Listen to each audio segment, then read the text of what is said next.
Kaya pipiliin nyo talaga ng maigi yung mga taong pinakikinggan mo eh. At ang pinakamahirap kasi na part dito, pagdating dito sa usapin na ito, yung pakikinggan mo, yung tamang tao, hindi porket mahal mo yung tao, tamang tao na siya para pakinggan mo pagdating sa pag-asenso. Mahal mo yung tao, nire-respeto mo yung tao, pero hindi ibig sabihin siya yung tamang tao na dapat mong pakinggan pag sa usaping pag-asenso. Kung hindi siya umasenso. Okay? Naiintindihan niyo? Ito yung mga usapan na hindi madalas napapag-usapan kasi mahirap na topic. Mahirap pag-usapan. Kasi nga tayo mga Pilipino, 'di ba? Family-oriented tayo. 'Di ba? Pinapahalagahan natin yung mga opinion ng pamilya natin. 'Di ba? Merong mga couple na nagpapakasal dahil sa tulak ng pamilya nila kahit hindi pa naman talaga sila ready. Merong mga bata na pumipili ng course na hindi naman talaga nila gusto kasi yun ang pinilit ng magulang nila. Alam mo yun, family-oriented tayo. Kaya mahirap pag-usapan yung mga ganitong bagay. Pero sa akin kasi, yun yung sa akin. Pinaglaban ko kasi yung pangarap ko eh. At sobrang hirap. Sobrang hirap. Pero ito yung maipapangako ko sa inyo na once na nandito ka na, pagbabalikan mo lahat ng mga hirap na pinagdadaanan mo, maiiyak ka sa tuwa. Kasi sasabihin mo sa sarili mo, buti na lang nilampasan ko yung mga yan. Buti na lang di ako sumuko. Kasi sulit. Sobrang sulit sa huli. Araw-araw ko yan nire-remind sa sarili ko. Na grabe. Kung babalikan ko lang dati, just 5 years ago, lowest point ng buhay ko, 2016. Lugmok na lugmok ako. Hindi ko alam kung anong gagawin. Sobrang down na down, rock bottom. Talagang hirap. Just 5 years ago. Tapos kung babalikan ko na lang ngayon, ang bilis. At yun ang paulit-ulit kong sinasabi sa sarili ko. Salamat, Carl, kasi hindi ka sumuko. Yun yung may papangako ko sa inyo. Sulit sa huli. Hindi ko alam kung ilang taon kayo aabutin. Hindi ko alam. Pero ang tip na may bibigay ko sa inyo, mas magiging mabilis ka, mas magiging mabilis yung result mo. Meron ka nung 5Ms, na paulit-ulit kong sinasabi, 5Ms of success. At kapag fully committed ka dito sa negosyo na ginagawa mo, kapag ka talagang matindi yung desire mo, ang desire mo hindi yung salita mo ang magsasabi. Kung matindi yung desire mo na maging successful, hindi yung salita mo ang magpapatunay. Yung ginagawa mo. Yung ginagawa mo, yung magiging resulta mo, yan ang magpapatunay. Kasi katulad ng mga iniidolo nyo, yung mga lodi nyo na mga successful na, kailangan pa ba nilang ipilit sa inyo na matindi yung desire nilang maging successful para lang maniwala kayo? Kailangan pa ba nilang magsalita? Hindi naman na, diba? Pinatunayan nila sa gawa. Pinatunayan nila sa resulta. Kaya yun yung maisa-suggest ko sa inyo. Kasi normal naman talaga to na nangyayari. And kanina lang, iniisip ko kanina, nare-remind ako na kung isipin mo na mabuti, almost every time, lalo na pag nagsimula ka na sa negosyo na to, even hindi naman network marketing, kahit ibang negosyo eh.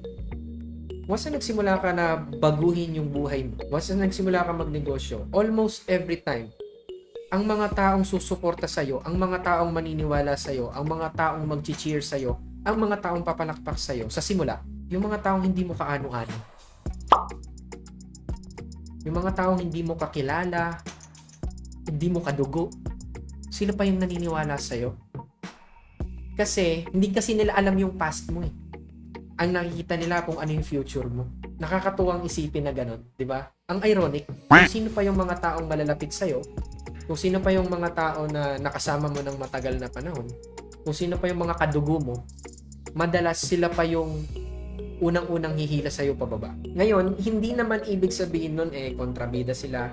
Kasi, kung titingnan mo din naman yung side nila, iba kasi perspective nila eh.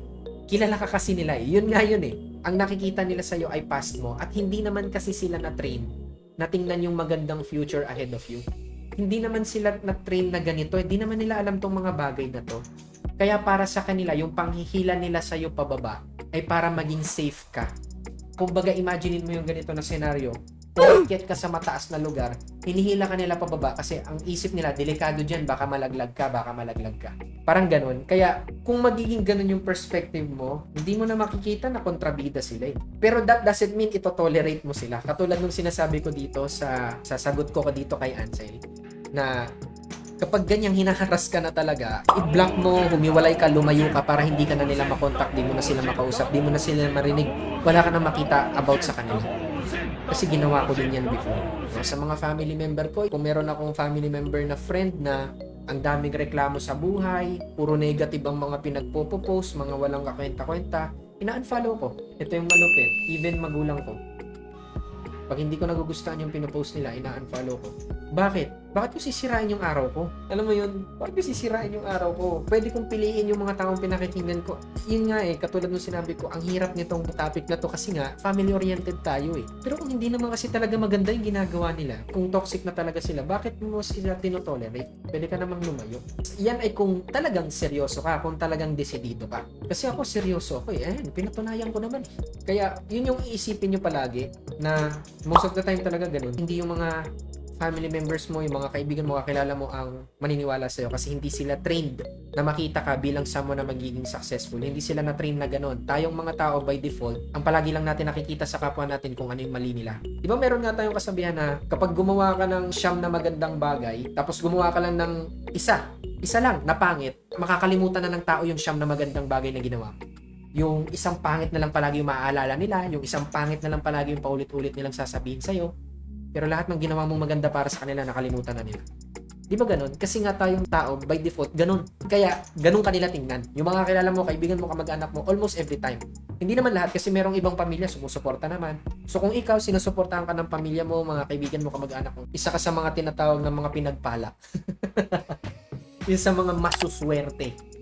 Kasi once in a blue moon mangyari, especially sa industriya na to. Kaya nga, pagka ganun pag meron akong member nagsabi sa akin, sinusuportahan siya ng parents, sinusuportahan siya ng family, ano reaction ko? Wow, amazing.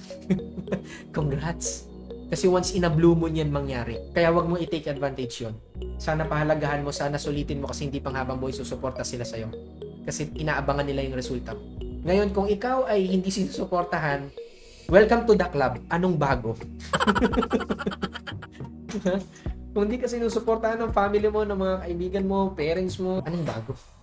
Walang bago. Kasing normal yan ang paghinga mo. Kine-question mo ba yung paghinga mo? Bakit ka humihinga? Kine-question mo pa ba yun? Diba? Ganon din siya ka-normal. I'm sure naman sobrang dami, kung matagal na kayo sa business, I'm sure marami na kayong narinig na kwento na ganito yung linyahan. Dati hindi nila ako sinusuportahan. At yung mga tao na nagsasabi na yun yung mga successful na mga idol nyo. Sigurado ako marami ka nang narinig na ganyan. Dati di ako sinusuportahan ng magulang ko. Dati di ako sinusuportahan ng pamilya ko. Dati di ako sinusuportahan ng asawa ko, ng girlfriend ko, ng boyfriend ko. Pero ngayon, ito yung mga tao na mga matitindi yung desire na maging successful. Kaya nila nagawa.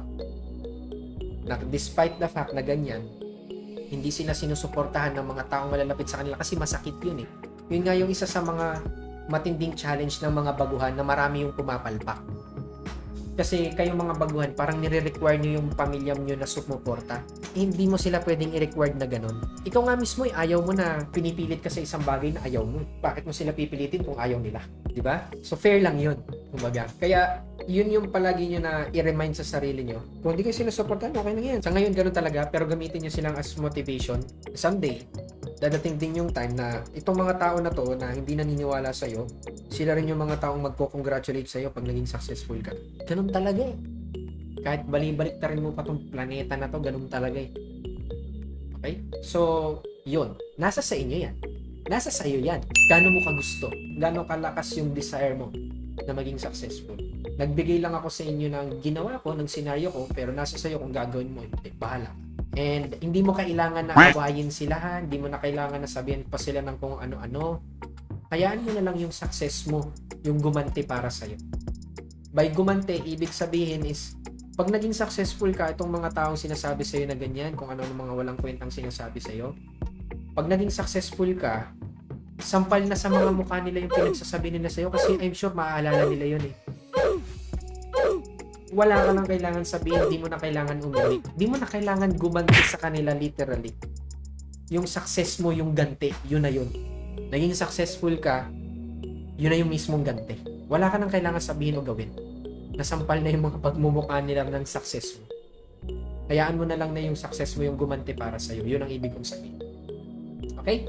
So kung marami kang natutunan dito sa video na ito, i-click mo lang yung like and i-share mo ito sa iyong mga networker friends o yung mga downlines na alam mong matutulungan nitong video na ginawa ko. Mag-subscribe ka rin dito sa channel and i-click mo yung notification bell para ikaw yung una na ma-notify sa tuwing mayroon akong bagong ina-upload dito sa channel na to. Kung may mga katanungan ka, pwede ka rin mag-comment sa ilalim ng video na ito. Ilagay mo lang yung tanong mo and lagyan mo lang siya ng hashtag itanong mo kay Serrano para malaman ko na gagawin ko siya ng video.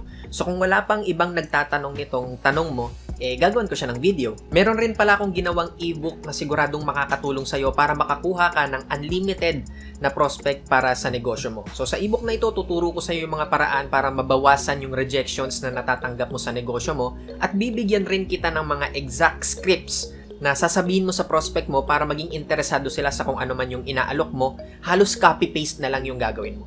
So para malaman mo kung paano maa-access ang ebook na ito, puntahan mo lang yung website na makikita mo dito sa video na ito and then dun mo malalaman kung paano mo makukuha yung copy ng ebook. So once again, this is your friendly neighborhood Carl Serrano. Live, love, and learn. You are born for greatness. So see you next time.